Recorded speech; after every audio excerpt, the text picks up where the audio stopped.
नमस्कार, आप देख रहे हैं वीयू न्यूज़ पावर्ड बाय विनय उजाला। आइए नजर डालते हैं 21 मई 2026 की प्रमुख खबरों पर। ईरान को लेकर ट्रंप नेतन्याहू में तनाव, अमेरिका चाहता है समझौता, इजराइल हमले के मूड में।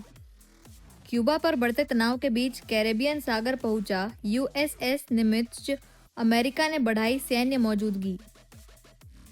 न्यू मैक्सिको में रहस्यमयी पदार्थ के संपर्क में आने से 3 लोगों की मौत, कई राहत कर्मी प्रभावित। इंटरनेट सुरक्षा पर मंडरा रहा अब तक का सबसे बड़ा साइबर खतरा, 2029 तक टूट सकती है सुरक्षा प्रणाली। समझौता नहीं तो अमेरिका की कड़ी कार्रवाई तय, ट्रंप का ईरान को अल्टीमेटम, बातचीत अंतिम चरण में। 23 नए मंत्रियों ने ली शपथ, 59 साल बाद कांग्रेस की तमिलनाडु मंत्रिमंडल में वापसी। शुभेंदु सरकार का बड़ा फैसला, अब मदरसों में भी होगा वंदे मातरम का गायन। बंगाल सरकार कर्मचारियों पर सख्त, मीडिया में सूचनाएं लीक करने पर लगाया प्रतिबंध। पाकिस्तान के खुफिया अधिकारियों को गोपनीय सुरक्षा जानकारी देने वाला जासूस रियाज कोलकाता से गिरफ्तार। चंडीगढ़ में बम धमकी से हड़कंप, स्कूलों, हरियाणा सीएमओ और अंबाला रेल ट्रैक को उड़ाने की दी चेतावनी। नीट पेपर लीक पर कांग्रेस का हल्ला बोल, बीजेपी मुख्यालय का घेराव कर धर्मेंद्र प्रधान के इस्तीफे की मांग। ठाणे स्टेशन के पास लगी भीषण आग, फायरमैन और सिक्योरिटी गार्ड की मौत, 2 अन्य घायल। मुंबई पुलिस का साइबर ठगों पर बड़ा एक्शन, 5 महीने में बचाए 101 करोड़ रुपए, 1930 बना सुरक्षा कवच। एबोला वायरस को लेकर केंद्र अलर्ट, सूत्रों का दावा, भारत में अब तक कोई मामला नहीं। रोहिणी में डबल मर्डर, अमन विहार इलाके में 2 नाबालिगों की चाकू मारकर हत्या, जांच में जुटी पुलिस। दिल्ली एनसीआर में ट्रांसपोर्टरों की आज से हड़ताल, दैनिक सेवाओं की आपूर्ति प्रभावित होने की आशंका। जेएनयू में 2 गुटों के बीच मारपीट, पदाधिकारी ने जाति सूचक शब्द बोलने का लगाया आरोप। भोपाल के प्रकाश तरंड पुष्कर में क्लोरीन गैस लीक, 4 बच्चे बीमार, स्विमिंग के दौरान मचा हड़कंप। इंदौर में 13 साल की बच्ची का बाल विवाह, 42 वर्षीय व्यक्ति से शादी कराने पर 13 लोगों पर एफआईआर। इंदौर नगर निगम ने सार्वजनिक की 695 टैंकरों की लिस्ट, पानी बेचने पर होगा एक्शन। मुख्यमंत्री डॉक्टर मोहन यादव ने ड्रॉप आउट विद्यार्थियों को दोबारा पढ़ाई से जोड़ने के लिए शिक्षा घर योजना को सैद्धांतिक मंजूरी दी। योजना इसी सत्र से लागू करने की तैयारी शुरू होगी। मुख्यमंत्री डॉक्टर मोहन यादव ने ड्रॉप आउट विद्यार्थियों को दोबारा शिक्षा से जोड़ने के लिए शिक्षा घर योजना को सैद्धांतिक मंजूरी दे दी है। योजना का लाभ उन विद्यार्थियों को मिलेगा जिन्होंने कक्षा 8 या उससे आगे की पढ़ाई बीच में छोड़ दी थी। स्कूल शिक्षा विभाग इसी सत्र से योजना लागू करने की तैयारी करेगा। समीक्षा बैठक में मुख्यमंत्री ने सम्राट विक्रमादित्य की जीवनी को स्कूल पाठ्यक्रम में शामिल करने के निर्देश भी दिए। साथ ही जर्जर स्कूल भवनों की मरम्मत और विभागीय योजनाओं के प्रभावी क्रियान्वयन पर जोर दिया। मुख्यमंत्री डॉक्टर मोहन यादव ने बताया कि प्रदेश में 91 लाख मीट्रिक टन से अधिक गेहूं खरीदी जा चुकी है। किसानों की सुविधा के लिए उपार्जन अवधि 28 मई तक बढ़ाई गई। मुख्यमंत्री डॉक्टर मोहन यादव ने कहा कि मध्य प्रदेश में किसानों से अब तक रिकॉर्ड 91 लाख मीट्रिक टन से अधिक गेहूं की खरीदी की जा चुकी है। किसानों की सुविधा को ध्यान में रखते हुए गेहूं उपार्जन की अवधि 23 मई से बढ़ाकर 28 मई 2024 तक कर दी गई है। मुख्यमंत्री ने स्पष्ट किया कि जिन किसानों ने स्लॉट बुक करा लिया है उन सभी किसानों से निर्धारित केंद्रों पर गेहूं की खरीदी सुनिश्चित की जाएगी। किसान कल्याण वर्ष में हमारी सरकार लगातार किसान हितैषी निर्णय ले रही है और अभी तक जो मुझे जानकारी आज तक मिली है, पूरे देश में सबसे ज़्यादा किसानों से अगर गेहूँ खरीदा गया तो हमारे अपने राज्य मध्य प्रदेश में खरीदा गया है और अभी तक 91 लाख मीट्रिक टन गेहूं को हमने परचेस कर लिया है। ऐसे में 23 तारीख का समय पूर्व निर्धारित था। मुझे किसानों की ओर से बताया गया कि स्लॉट जिनने बुक कर लिए लेकिन लाइन लंबी लग रही है, तो किसानों के लिए और गुंजाइश देते हुए हमने कहा जिनके भी स्लॉट बुक हुए हैं ऐसे सभी किसानों से हम माल खरीदेंगे। इसलिए उसकी तारीख 23 तारीख से बढ़ाकर 28 मई तक करने की मैं घोषणा कर रहा हूं। हमारे अपने कमिटमेंट है किसानों के साथ, किसानों के लिए, किसान, गरीब, महिला, युवा, यशस्वी प्रधानमंत्री के नेतृत्व में हम चारों वर्गों की चिंता करते हैं।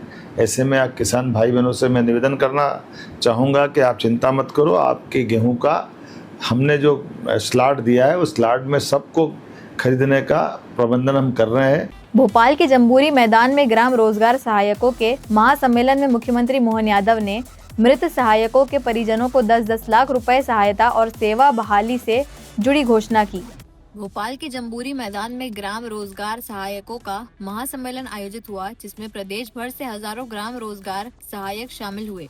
कार्यक्रम में मुख्यमंत्री मोहन यादव ने कहा कि रोजगार सहायक गांवों के विकास और डिजिटल भारत अभियान की महत्वपूर्ण कड़ी है। मुख्यमंत्री ने घोषणा की कि किसी रोजगार सहायक पर दर्ज आपराधिक मामला बाद में गलत साबित होने पर उसे पुनः सेवा में लिया जाएगा।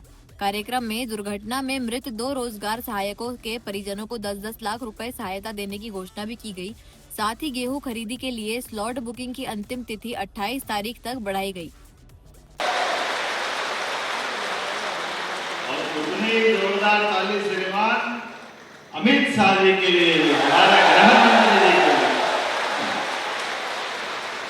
बदलते दौर में जैसा समय चल रहा है, इतनी भीषण गर्मी में भी आप सबका जोश, उत्साह, उमंग देख के मुझे भी आनंद आ गया, ऐसा लग रहा है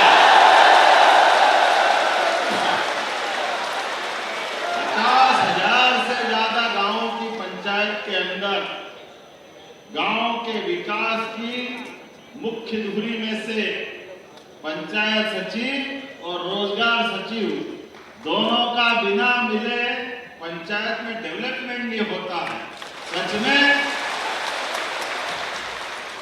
और कई मामले में तो रोजगार सचिव मतलब कंप्यूटर का जानकार।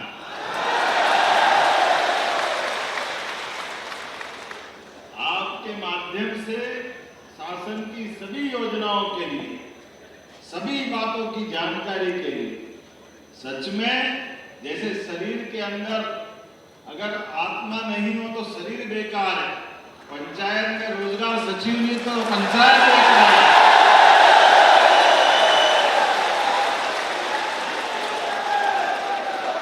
आपकी अपनी क्षमता योग्यता के बलबूते पर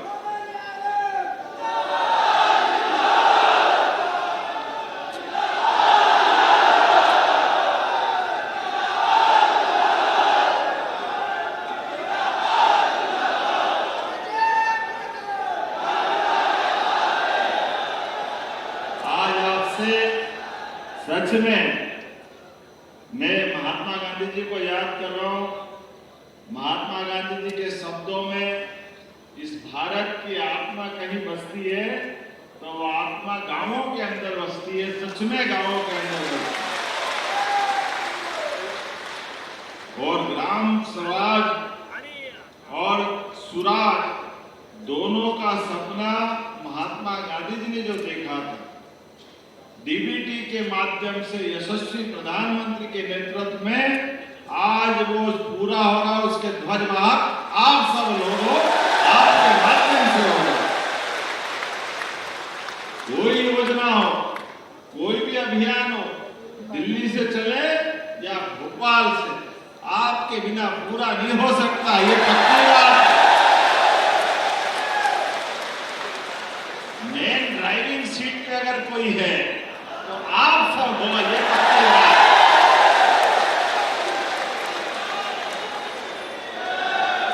और आपके माध्यम से मैं खास करके इस साल हमने ये कृषि कल्याण वर्ष, कृषक कल्याण वर्ष मनाया और इसलिए आपकी भूमिका में समझ रहा हूं। जैसे भगवान राम के शासन काल में रावण के युद्ध के समय जो भूमिका हनुमान की थी, वो भूमिका आप सबकी। केंद्रीय कृषि मंत्री शिवराज सिंह चौहान ने हैदराबाद में कहा कि प्रधानमंत्री नरेंद्र मोदी के नेतृत्व में भारत खाद्य सुरक्षा मजबूत कर दुनिया की फूड बास्केट बनने की दिशा में आगे बढ़ रहा है। शिवराज सिंह चौहान ने हैदराबाद में कहा कि कृषि और खाद्य सुरक्षा के क्षेत्र में भारत लगातार बेहतर काम कर रहा है और आने वाले समय में इसके सकारात्मक परिणाम दिखाई देंगे। उन्होंने कहा कि प्रधानमंत्री नरेंद्र मोदी को FAO द्वारा दिया गया एग्रीकोला मेडल भारत के 140 करोड़ लोगों का सम्मान है। शिवराज सिंह चौहान ने कहा कि प्रधानमंत्री के नेतृत्व में खाद्य सुरक्षा को मजबूत करने के लिए कई महत्वपूर्ण कदम उठाए गए हैं और भारत को दुनिया की फूड बास्केट बनाने की दिशा में लगातार कार्य जारी रहेगा। प्रधानमंत्री जी ने इसको श्री अन्न के लिए एक वैश्विक संस्थान बनाने का फैसला किया है और उसी के अनुरूप या इंफ्रा का विकास, रिसर्च और रिसर्च कैसे किसानों तक पहुंचे, किसानों का प्रशिक्षण, श्री अन्न कैसे बढ़े और उसके जितने भी पहलू है, प्रोसेसिंग से लगा के बीज से लेके बाजार तक, सब पर हमारा ये संस्थान बढ़िया काम कर रहा है। और मुझे विश्वास है कि जिस तरह की एक्टिविटीज है इनकी, आने वाले समय में इससे और बेहतर परिणाम आएंगे। लेकिन आज मैं अपने प्रधानमंत्री श्रीमान नरेंद्र मोदी जी का हृदय से अभिनंदन करना चाहूंगा। हम नहीं कहते, जमाना कह रहा है। अभी प्रधानमंत्री श्रीमान नरेंद्र मोदी जी को FAO, जो संयुक्त राष्ट्र संघ का फूड के लिए, एग्रीकल्चर के लिए वैश्विक संगठन है, उसने सर्वोच्च सम्मान एग्रीकोला मेडल प्रधानमंत्री नरेंद्र मोदी जी को दिया है।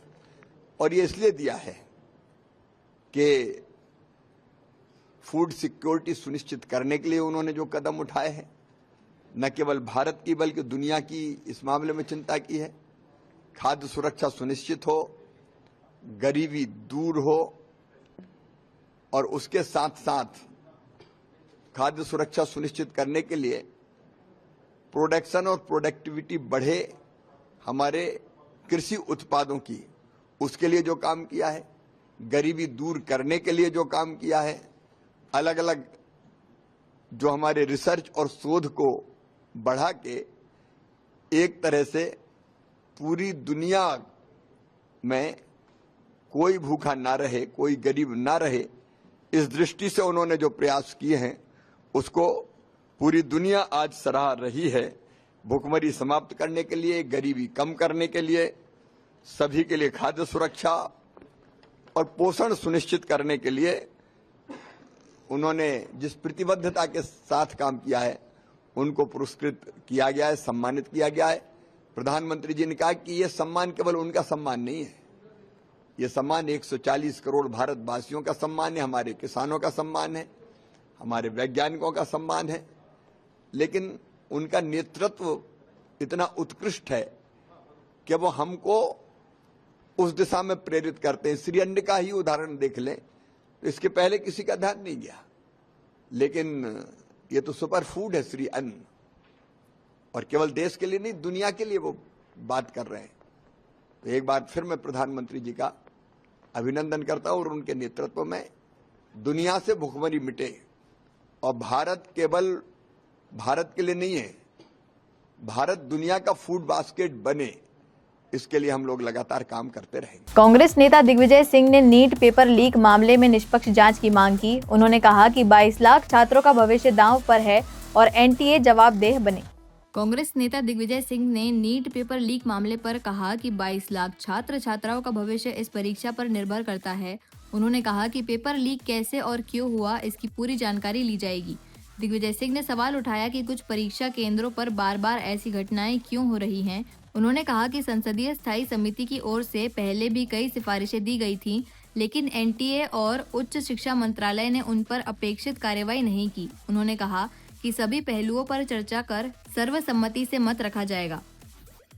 स्वाभाविक है कि जब 22 लाख छात्रों का, छात्र छात्राओं का भविष्य इस पर निर्भर करता है, कैसे हुआ, क्यों हुआ, क्या होना चाहिए था जो नहीं किया गया, ये सब जानकारी लेंगे।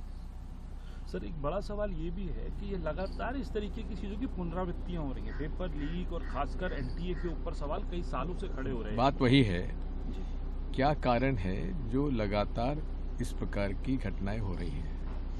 क्या कारण है कि कुछ सेंटर्स ऐसे हैं जहां इस प्रकार की घटनाएं बार बार हो रही हैं? इन सब बातों को हम लोग संज्ञान में लेकर उस पर चर्चा करके सर्वसम्मति से जो हम लोगों का मत होगा वो देंगे। मुझे तो इस बात का दुख है कि जो रिकमेंडेशंस हमने दी थी पार्लियामेंट्री स्टैंडिंग कमेटी के रूप से संसद में रखी थी, और जो अपेक्षा करते थे कि NTA और हायर एजुकेशन मिनिस्ट्री इस बात को संज्ञान में लेंगे, वो नहीं हो पाया।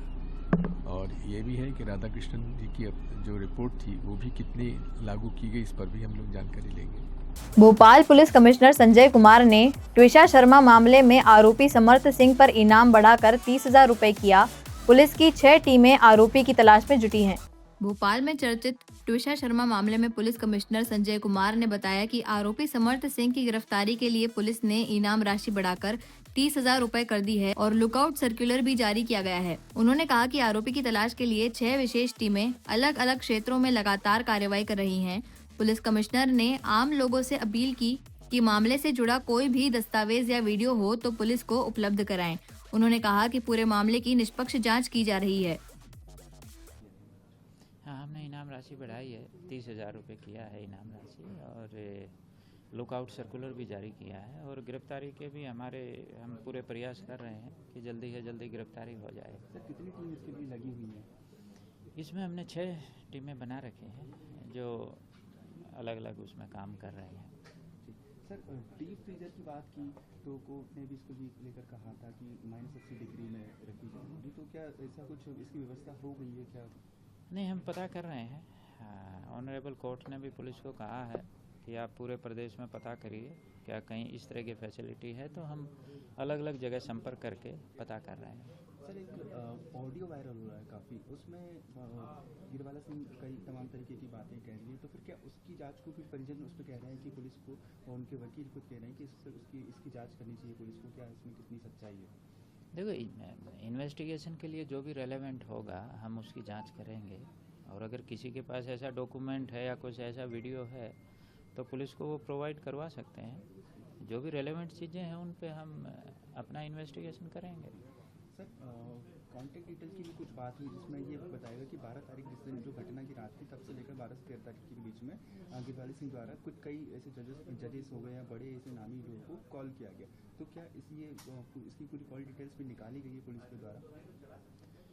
देखो, वो तो हम इन्वेस्टिगेशन में जो ज़रूरी है वो कर ही रहे हैं। हाँ, बाकी आप जिसकी बात कर रहे हैं कि किसी ने किसी से बात किया है, उस बारे में मेरा यही कहना है कि जो भी रेलेवेंट चीज़ें होंगी इन्वेस्टिगेशन में उन सब पे हम जांच करेंगे। सर परिजन जो है कल सीएम साहब से मिले, उसमें सीबीआई जांच का जिक्र किया, क्या सर ऐसा कुछ हो सकता है क्या कि एमपी पुलिस क्योंकि इतनी समय से लगी हुई है, तो क्या आगे स्थिति कैसी है अभी? अब देखो, हम अपनी जांच पूरे निष्पक्ष तरीके से कर रहे हैं। बाकी जिन चीज़ों का आपने जिक्र किया वो तो मेरे लेवल पे कमेंट्स करना ठीक नहीं है। सर आखिरी सवाल, सर गिरफ्तारी को लेकर लगातार बात चल रही है, काफ़ी लंबा समय हो गया, परिजन कह रहे हैं कि अब तक गिरफ्तारी हो जानी चाहिए, तो क्या? हम भी पूरी कोशिश कर रहे हैं, हमने भी अपनी पूरी ताकत लगा रखी है, इनाम भी बढ़ाया है, तो हमारी कोशिश है जल्दी से जल्दी गिरफ्तारी हो जाए।